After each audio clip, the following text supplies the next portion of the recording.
কুকুৰ দেখিলেই লেই চেঁচৌ কৰিব লাগে ৰাস্তাত কুকুৰ দেখিলেই আপুনি বৰ্তমান মাৰিবলৈ খেদি যাব লাগে কুকুৰ চোৱা চেলেকা কুকুৰ দেখিলেই পিটিব লাগে বৰ্তমান সময়ত সোশ্যাল মিডিয়াত এনে কিছুমান কুকুৰৰ প্ৰতি ঘৃণাৰ পোষ্ট ভাইৰেল হৈ আছে আজি কেইদিনমান পূৰ্বে গুৱাহাটীৰ এজন ব্যক্তিক এটা পোহনীয়া কুকুৰে কামুৰিলে আৰু তাৰ পাছতেই সেই লোকজন অৰ্থাৎ শিক্ষকজনৰ এখন ব্যক্তিগত চিকিৎসালয়ত মৃত্যু হ'ল এটা খুবেই অনাকাংক্ষিত ঘটনা আৰু আমি সেই শিক্ষকজনৰ বা লোকজনৰ বিদেহী আত্মাৰ সদ্গতি কামনা কৰিছোঁ খুব এটা অনাকাংক্ষিত আৰু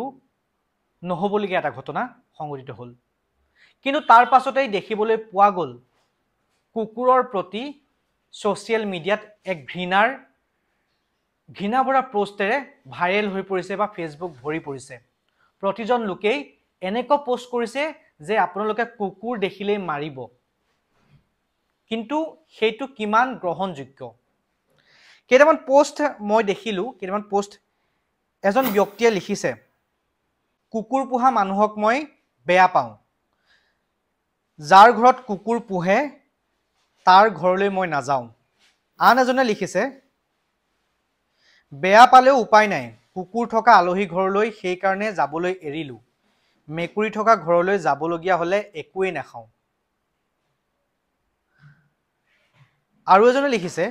পোহনীয়া কুকুৰে আকৌ আমাৰ এছামে নিজৰ ল'ৰা ছোৱালীৰ দৰে মৰম কৰে কুকুৰৰ নামত টোপনি ক্ষতি কৰে কুকুৰ অসুখৰ নামত 15-20 হাজাৰ টকা খৰচ কৰে সামাজিক মাধ্যমত দুখৰ বন্যা সৃষ্টি কৰে এইসকলক আপুনি মই কি বুলি কম যুগৰ পৰিৱৰ্তন এক কথাত অভিজাত্য আৰু এজনে লিখিছে কুকুৰ মেকুৰী পোহা বুলি ক'লে অলপো ভাল নালাগে এইসমূহ হৈছে বৰ্তমান সোশ্যাল মিডিয়াত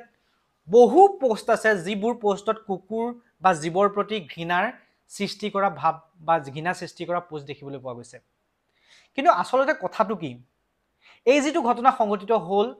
গুৱাহাটীৰ সেই বিশেষ শিক্ষকজনৰ লগত তাত আচলতে কুকুৰ বা এটা কুকুৰ বা সেই পৰিয়ালৰ সেই বিশেষ ব্যক্তি বা সেই কুকুৰ পোৱা মানুহ ঘৰৰ লগতে জড়িত হৈ আছে সমগ্ৰ কুকুৰ বা সমগ্ৰ কুকুৰ পোৱা মানুহক খাঙুৰি যদি আপোনালোকে লয় তেনেহলে সেইটো এক প্ৰকাৰ ভুল হ'ব ঠিক তেনেকৈ মই এটা উদাহৰণ দি আপোনালোকক কওঁ মানুহক বিবেকবান জীৱ বুলি কোৱা হয় কাৰণ জীৱৰ ক্ষেত্ৰত মানুহ সকলোতকৈ শ্ৰেষ্ঠ কিন্তু মানুহে যিমান হিংস্ৰ কাম কৰে তাতকৈ হয়তো এই কুকুৰ মেকুৰী বা জীৱবোৰে নকৰে কৰবাত যেনেকৈ মানুহ বেয়া থাকে তেনেকৈ কৰবাত জীৱ জন্তু এটা বেয়া থাকে আৰু বিশেষকৈ এটা কুকুৰ যেতিয়া পোহে সেই কুকুৰটো যেতিয়া মানুহক কামুৰে তাৰ দায়িত্ব সম্পূৰ্ণ সেই গৃহস্থৰ ওপৰত থাকে আৰু এটা কুকুৰৰ মানসিক স্থিতি নিৰ্ভৰ কৰে সেই বিশেষ ঘৰখনৰ ওপৰত বা সেই পোহা মানুহ ঘৰৰ ওপৰত কিন্তু সেই বুলি জানো আপুনি সমগ্ৰ কুকুৰ দেখিলেই মাৰিব লঠিয়াব গুৰিয়াব আজিৰ পৰা কুকুৰ দেখিলেই পিটিম আজিৰ পৰা কুকুৰ দেখিলে মাৰিম তেনে কথা আপুনি ক'ব পাৰিব জানো মানুহে যিমান জঘন্য কাম কৰে বিশেষ ৰিসেন্ট ঘটনাৰ কথা কৈছো বাংলাদেশৰ ঘটনাৰ কথা কৈছো বাংলাদেশত সেইবোৰ সমূহ মানুহ নহয় জানো সেই মানুহে কি কৰিছে আজি সমগ্ৰ জাতিক কলংক কৰি মানুহ উলমাই ৰাস্তাত ফাঁসি কাঠত উলমাই ফাঁসিত ৰছী লগাই ৰাস্তাত সমদল কৰিছে হিয়া কোনে কৰিছে সেইবোৰ মানুহে কৰিছে আৰু মানুহেটো বুজিব পৰা মনেৰে বুদ্ধি চিন্তা কৰিব পৰা শক্তি সকলো আছে তাৰ পাছতো মানুহে নে কাম কৰে তেনে আপুনি প্ৰতিজন মানুহক বেয়া বুলি ক'ব নেকি এজন মানুহে 10টা মানুহ গুলিয়াই কাটি মাৰি পেলালে আপুনি সেই বুলি সব মানুহকে বেয়া বুলি ক'ব নেকি নিশ্চয় নকয় ঠিক তেনেকৈ এটা কুকুৰে যদি কাৰোবাৰ মানুহক কামুৰে তেনেহলে সেই কুকুৰটোৰ ওপৰত নজৰ দিব লাগিব সেই গৃহস্থৰ ওপৰত চিন্তা চৰ্চা কৰিব লাগিব সেই গৃহস্থই সেই কুকুৰটো কেনেকৈ লালন পালন কৰিছে তেতিয়াহে সঠিক উত্তৰটো পাব তাকে নকৰি যদি আপোনালোকে কুকুৰ দেখিলে মাৰিম কুকুৰ দেখিলেই কাটিম, কুকুৰ আহিলেই বি ঢালি খুৱাই মাৰি পেলাম, তেনেবোৰ ঘটনা কৰাটো উচিত নহয়। আজিৰ পৰা ৩-৪ মাহ আগতে বৰপেটাৰ এটা ঘটনা। বৰপেটাৰ ৰাস্তাৰ প্ৰায় কুকুৰক কোনো দুৰ্বৃত্তই বিষ দি বিহপান কৰি বধ কৰিছিল। প্ৰায় ২০-২৫টামান কুকুৰ বিষ খাই মৰিছিল। কোনে কৰিছিল? সেয়া মানুহেই কৰিছিল। গতিকে প্ৰতিটো জীৱৰ জীয়াই থকাৰ অধিকাৰ আছে আমাৰ সমাজত, আৰু আমি প্ৰতিটো জীৱক জীয়াই থকাৰ অধিকাৰ দিব লাগিব। ক'ৰবাত এনে কিছু অনাকাংক্ষিত ঘটনা সংঘটিত হ'ল বুলিয়েই যে আমি এটা জীৱৰ প্ৰতি বা সমগ্ৰ জীৱ জাতিটোৰ প্ৰতি যদি আমি আমাৰ মনত ঘৃণাৰ ভাৱ জগাই তোলোঁ, তেনেহ'লে ই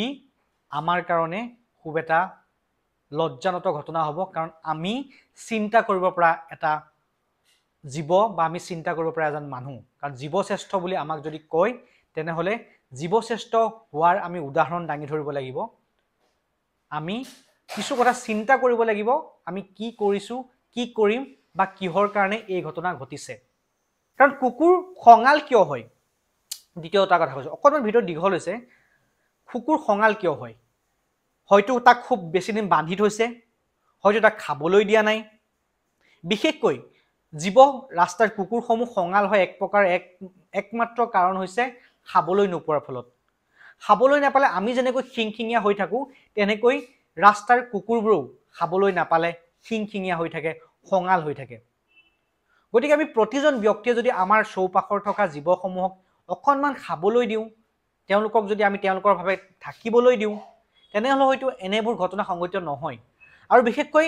যিসকল লোকে কুকুৰ পোহে তেওঁলোকৰ ক্ষেত্ৰতো কওঁ যে আপোনালোকে কুকুৰ এটা পুহিলে তাক চোৱা চিতাৰ দায়িত্ব সম্পূৰ্ণকৈ ল'ব লাগে। যিসমূহ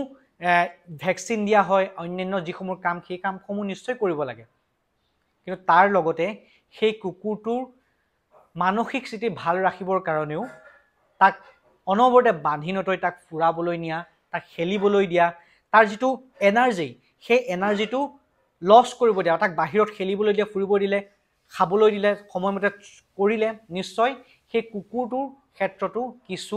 মানসিক স্থিতি সলনি হ'ব, হয়তো সিও শান্ত হ'ব। গতিকে সেই বিশেষ ব্যক্তিজনৰ বিদেহী আত্মাৰ সদ্গতি কামনা কৰিছোঁ। আমি আশা কৰিছোঁ আগন্তুক দিনত এনে ঘটনা সংঘটিত নহওক।